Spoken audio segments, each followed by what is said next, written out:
आज हम जी के स्वामी जी के बारे में जानेंगे। इनका हाल ही में निधन हो गया है। इनकी हम स्टोरी के बारे में जानेंगे, इन्होंने कैसे उत्तराखंड के गरीब बच्चों के लिए काम किया है। तो आप टाइम्स ऑफ इंडिया का कटआउट देख सकते हैं, जिसमें लिखा है कि एक अर्थशास्त्री तो एक शिक्षक बन गए। उन्होंने कैसे देहरादून के बच्चों की ज़िंदगी संवारी। उनका निधन हो गया है। उनकी फ़ोटो ये रही, लेट जी के स्वामी जी। जी के स्वामी जी थे जो उन्होंने गरीब बच्चों की शिक्षा के लिए निरंतर प्रयास किए। एक गांव है देहरादून से कुछ ही किलोमीटर आगे, पुरकुल में, वहाँ उन्होंने अपना पुरकुल यूथ डेवलपमेंट सोसाइटी का एस्टेब्लिशमेंट किया था। इसे वह बच्चों का भविष्य बनाते थे। उनकी 84 की एज में मृत्यु हो गई है।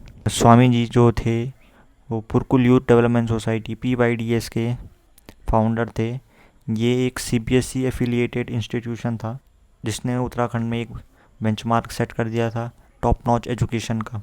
यहाँ गरीब बच्चों को फ्री ऑफ कॉस्ट में पढ़ाया जाता था और उन्हें अच्छा भोजन व गाड़ी की सुविधा भी दी जाती थी। कोई बच्चा अगर दूसरे इलाके से है लेकिन वो गरीब है और उसे पढ़ने की इच्छा है, तो उनको पिक एंड ड्रॉप फैसिलिटी भी प्रोवाइड की जाती थी। स्वामी जी ने कभी भी क्वालिटी को क्वांटिटी से कभी भी कॉम्प्रोमाइज़ नहीं किया। उनके जो स्कूल है उसमें अभी 500 बच्चे पढ़ रहे हैं। बहुत ही जो पिछड़े वर्ग के बच्चे आते हैं, जो गरीब होते हैं, जो बेसिक चीज़ें नहीं कर पाते, उनके बच्चे यहाँ पढ़ते हैं। तो हम जानेंगे अब स्वामी जी की जर्नी के बारे में। स्वामी जी का जन्म कहाँ हुआ था, कैसे वह पुरकुल आए। तो स्वामी जी का जो जन्म था वो तमिलनाडु में हुआ था। स्वामी जी ने अपनी प्रोफेशनल लाइफ मुंबई में बिताई। वो एक कंसल्टेंट थे कैपिटल इन्वेस्टमेंट फर्म के। तो रिटायर होने से पहले वो वहीं काम किया करते थे। जब वो रिटायर हो गए तो पुरकुल आए। पुरकुल जब वो आए तो वे एक रिटायरमेंट प्लान के तहत आए थे, लेकिन उस गांव में शिक्षा का स्तर देख के उन्होंने सोचा कि क्यों ना मैं इस गांव की मदद करूं। तो उन्होंने बच्चों को पढ़ाना शुरू कर दिया। धीरे धीरे ऐसा करते करते कई बच्चे उनसे पढ़ने के लिए आया करते थे और उन्होंने अपनी धर्मपत्नी के साथ PYDS की फाउंडेशन करी 2003 में। और उनकी जो पत्नी थी, उन्होंने स्त्री शक्ति सोसाइटी का भी निर्माण किया, जिससे वे महिलाओं को फाइनेंशियल इंडिपेंडेंट बनाने का एजुकेशन प्रोवाइड करती थी। स्वामी जी को कई अवार्ड से सम्मानित किया गया है। उनमें से एक है एक इंटरनेशनल सोशल इम्पैक्ट अवार्ड। ये रिसोर्स अलायंस जीता है और इन्होंने ये 2017 में जीता था।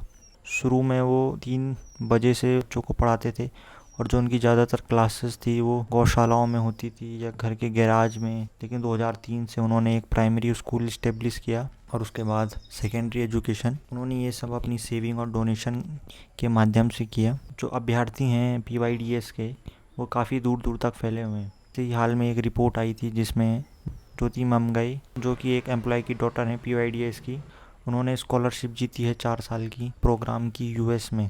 और कुछ बच्चों ने कैनेडी लूगर फेलोज़ और ब्राउन यूनिवर्सिटी स्कॉलरशिप्स हैं वो जीती हैं। तो उत्तराखंड को ऐसे ही महान लोगों की आवश्यकता है अगर वह विकास चाहता है अपनी जीवन में। मैं आप लोगों को कहूँगा कि अगर आपको इनका काम पसंद आता है तो इनकी वेबसाइट में जाके इनको डोनेशन दीजिए, ताकि ये अपना काम और आगे तक बढ़ा सकें।